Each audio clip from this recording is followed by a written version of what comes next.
Hello விவோஸ், இன்றைக்கி என்ன ரெசிபியோட வந்திருக்கேன்னு பார்த்தீங்கன்னா, ரொம்பவே ஹெல்த்தியான ஒரு மில்லட் இட்லி அண்ட் தோசை பேட்டரில் எப்படி மேக் பண்ணுறதுன்ற ரெசிபியோட வந்திருக்கேன்.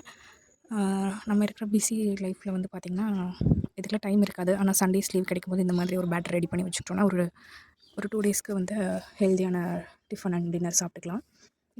நானுமே இந்த ரெசிபி வந்து சண்டே டைமில் தான் இந்த பேட்டர் ரெடி பண்ணி வச்சேன். வாங்க எப்படி பண்ணுறதுன்னு பார்க்கலாம். இப்போ பார்த்திங்கன்னா, ஒரு பாத்திரத்தில் 1 டம்ளர் ரெட் ரைஸ் ஆட் பண்ணிக்கிறேன், சிவப்பரிசி. சேம் அதே டம்ளரில் தான் எல்லா அரிசியுமே அளந்து எடுத்துக்க போகிறோம்.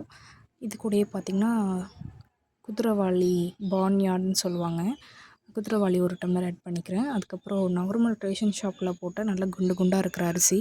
நீங்கள் வேணும்னா இட்லி அரிசி கடையில் வாங்கினது கூட ஆட் பண்ணிக்கலாம். நான் வந்து ரேஷன் ஷாப்பில் போட்ட அரிசி தான் ஆட் பண்ணியிருக்கேன். ஒரு 2 டம்ளர் ஆட் பண்ணியிருக்கேன். இது கூட 1 டம்ளர் உளுந்து, 1 ஸ்பூன் வந்து வெந்தயம் ஆட் பண்ணியிருக்கேன்.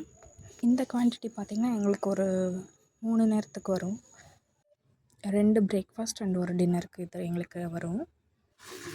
இப்போ பார்த்திங்கன்னா 6லேருந்து 7 தடவைக்கு மேலே இதை கழுவிட்டு திருப்பி இதே இதில் ப்யூர் வாட்டரை ஆட் பண்ணி இதில் நம்ம ஊற வைக்க போகிறோம்.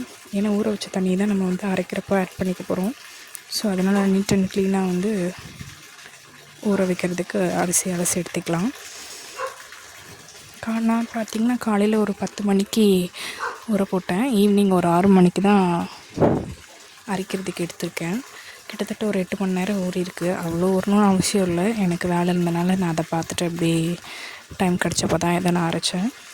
எப்போன்னு பார்த்திங்கன்னா ஒரு 5 to 6 ஹவர்ஸ் வந்து இது ஊறினா போதும். ஏன்னா நான் அரைச்சி எடுத்ததுக்கப்புறமே பார்த்திங்கன்னா ஒரு 6 மணிக்கு அரைச்சேன். ஒரு 8 மணிக்கு பார்த்திங்கன்னா அது புளிச்சு வர ஆரம்பிச்சிருச்சு. ஸோ அதனால் ஒரு 5லேருந்து ஒரு 6 மணி நேரம் ஊற வச்சுட்டு அதுக்கப்புறம் நீங்கள் அரைச்சிங்கனாவே போதுமானது. இப்போ பார்த்திங்கன்னா நான் 2 பேட்சாக எடுத்துக்கிறேன். ஃபஸ்ட்டு பேட்சில் கொஞ்சம் போட்டு அரைச்சி எடுத்துகிட்டு திருப்பி இன்னொரு பேட்சில் போட்டு அரைச்சிக்கிறேன். ஒரு 5 to 7 மினிட்ஸ்லேயே ஃபஸ்ட்டு பேட்ச் வந்து நல்லா அரைஞ்சி வந்துருச்சு. திருப்பி மறுபடியும் செகண்ட் பேட்சையும் அது கூட ஆட் பண்ணிக்கிறேன். ஃபஸ்ட்டு பேட்ச் எடுத்து தனியாக ஒரு ஏர் டைட்டு கண்டெய்னரில் தான் எடுத்து வச்சுருக்கேன். செகண்ட் பேட்சும் ஒரு 6 to 7 மினிட்ஸ்க்குள்ளே அதுவும் ரெடி ஆயிடுச்சு. அதையும் வந்து திருப்பி எடுத்துக்கலாம். இந்த மாவு ஸ்டோர் பண்ணுற பாக்ஸ் பார்த்திங்கன்னா நான் டிமார்ட்டில் தான் வாங்கியிருந்தேன். ரொம்பவே யூஸ்ஃபுல்லான ஒரு பாக்ஸு. எந்த பாக்ஸில் ஒரு டைம் மாவு ஆட்டி ஃபில் பண்ணி வச்சிட்டோம்னா ஒரு 2லேருந்து 3 நாளைக்குள்ளே வரும். நாங்கள் 3 பேர் தான், அதனால் எங்களுக்கு போதுமானதாக இருக்கும். இந்த குவான்டிட்டி இந்த சைஸை வச்சு தான் குவான்டிட்டியே ஆட்டி எடுத்து வச்சுக்கிறது. இப்போது 2 பேட்சுமே மாவு ஆட்டி எடுத்தாச்சு. இது கூட வந்து சால்ட்டு ஆட் பண்ணி நான் நல்லா மிக்ஸ் பண்ணி எடுத்துக்கிறேன் கையிலேயே. ஒருத்தவங்க கையிலுக்கு சீக்கிரம் புளிச்சு வரும்னு சொல்லுவாங்க. ஸோ என் கைக்கும் அந்த மாதிரி தான் நினைக்கிறேன். எனக்கு வந்து ஒரு 1.5 மணி நேரத்துலேயே புளிச்சு வந்துருச்சு. அதுக்கப்புறம் நாங்கள் ஃப்ரிட்ஜில் தான் எடுத்து வச்சுருந்தோம் காலையில் இட்லி சுடுறதுக்கு. நல்லா மிக்ஸ் பண்ணி எடுத்து வச்சாச்சு. காலையில் பார்த்திங்கன்னா சொல்லப்போனால் ஈவினிங்கே நல்லா புளிச்சு வந்துருச்சு. இது காலையில் நான் எடுத்த வீடியோ.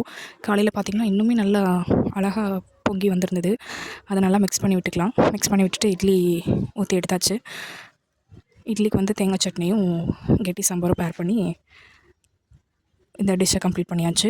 சேம் இதே மெத்தடில் மெஷர்மெண்ட்டில் குவான்டிட்டி கம்மியாக தான் தேவைப்படுதுன்ற பட்சத்தில் சேம் இதே மெஷர்மெண்ட்டில் செய்யுங்க. ரொம்ப பிஸி லைஃப் தான், அதுக்காக நம்ம அன்ஹெல்தி ஃபுட்டவே ரெகுலராக எடுத்துக்கூடாது. கொஞ்சம் டைம் கிடச்சா இந்த மாதிரி ட்ரை பண்ணி பாருங்கள், உடம்புக்கு ரொம்பவே நல்லது. இந்த வீடியோ பிடிச்சிருந்துச்சுன்னா லைக் அண்ட் சப்ஸ்கிரைப் பண்ணிக்கோங்க. தேங்க்யூ ஃபார் வாட்சிங்.